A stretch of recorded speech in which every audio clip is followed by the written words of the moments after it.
রোহিঙ্গাদের নিয়ে কিছু কথা বলবো।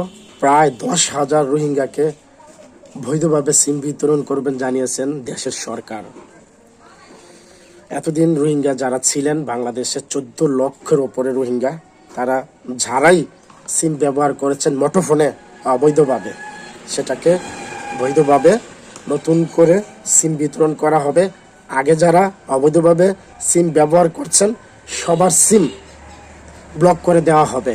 প্রশ্ন আসতে পারে যে রোহিঙ্গাদের এনআইডি কার্ড কিংবা জাতীয় পরিচয়পত্র বায়োমেট্রিক নেই, তারা কিভাবে সিম নেবে?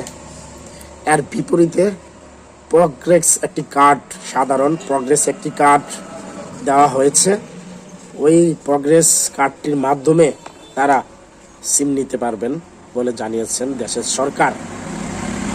এমন পদক্ষেপ নেওয়ার একটি কারণ আইন শৃঙ্খলা রক্ষা, অপকর্ম রক্ষা, অন্যায় অপরাধ রক্ষা, রাষ্ট্রের স্বার্থে, রাষ্ট্রের কল্যাণে এমন সিদ্ধান্ত নিয়েছেন। এই সিদ্ধান্তকে সাধুবাদ জানাই। বাস্তবায়িত হলে, যদি বাস্তবায়িতের বিপরীত হয়, এ কথাটা কেন বলছি আমি?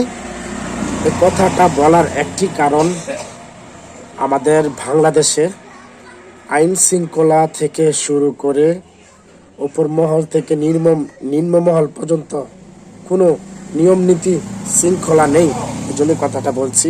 আমরাও চাই বাংলাদেশ নিয়ম নীতি শৃঙ্খলাবদ্ধ হোক, শান্তিপূর্ণ রাষ্ট্র হিসেবে গঠন করা হোক, আমরাও চাই।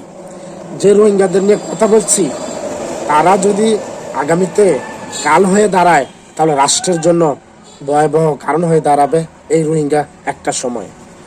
গত সরকার হয়ে যাওয়া যে সরকার ছিল, তারাও পারেনি এই রোহিঙ্গাকে মায়ানমার পাঠাতে।